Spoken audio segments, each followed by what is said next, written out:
pengangkatan penjabat Wali Kota Padang Panjang, Provinsi Sumatera Barat.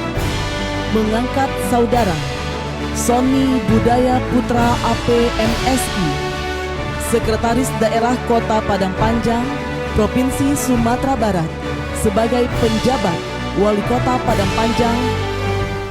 Demi Allah, saya bersumpah akan memenuhi kewajiban saya sebagai penjabat Wali Kota Padang Panjang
pemerintah Kota Padang Panjang telah mewujudkan universal health coverage dengan capaian kepesertaan sebanyak 62.660 jiwa atau 99,89% dari jumlah penduduk Kota Padang Panjang.